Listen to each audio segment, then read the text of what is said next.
I wanted to give some tips here related to using these squeeze tubes.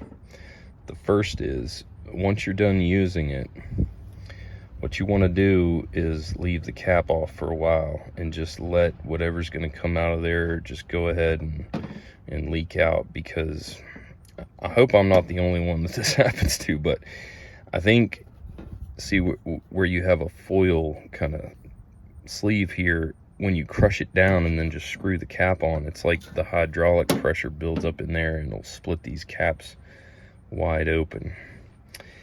If that does happen, I've found that you can take a flare cap. It will dick the threads up and you kind of have to force it on and spin it back and forth, but it will get to the point to where I need to wipe that off, but it'll create a seal and at least help keep some of this trash out of your van. This is some nasty stuff. And by the way, this right here, let's see what else, urethanes, epoxies, alcohol is the best solvent for those. All right, a lot of these kind of squeeze tubes come with applicators, and even some of the nicer caulk tubes have tips that you can screw off.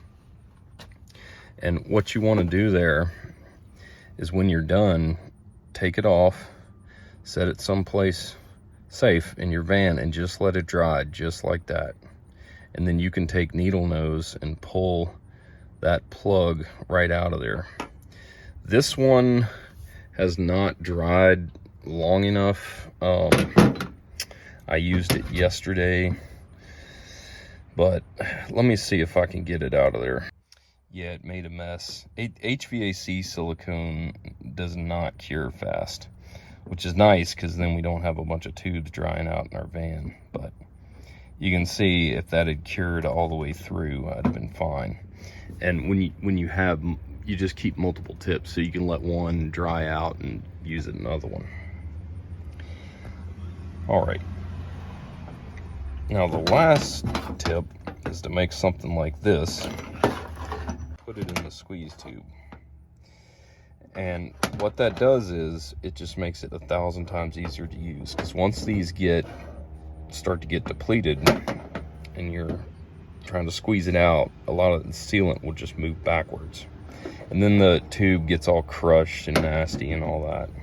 So if you roll the bottoms, it works really well.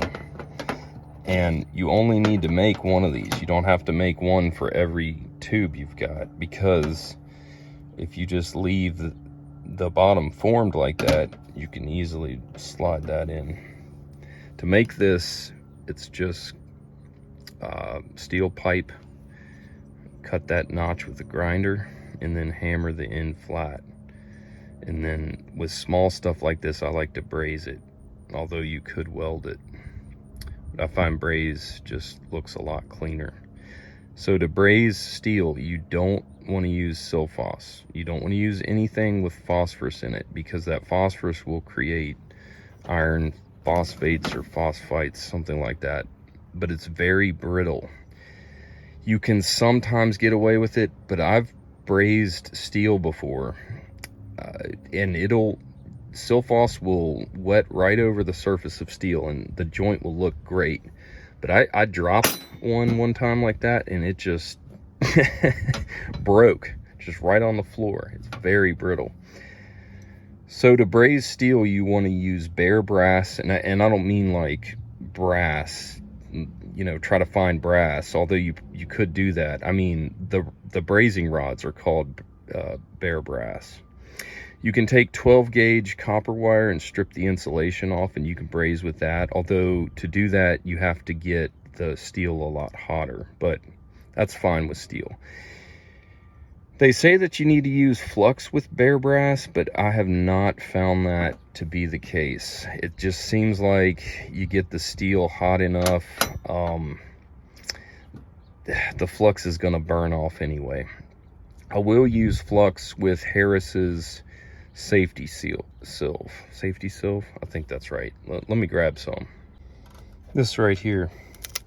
So this is 56% silver. I think the rest is copper. And it just has a lot lower melting point, so the flux stays around, and it does help with this stuff. But this is a great option on steel. This is a great option on a lot of stuff. All right, I think I've covered everything. Sorry, I was tripping over my words there. Did not get much sleep last night. I'm on call this weekend. Typical HVAC life. All right, guys. Hope y'all enjoyed that.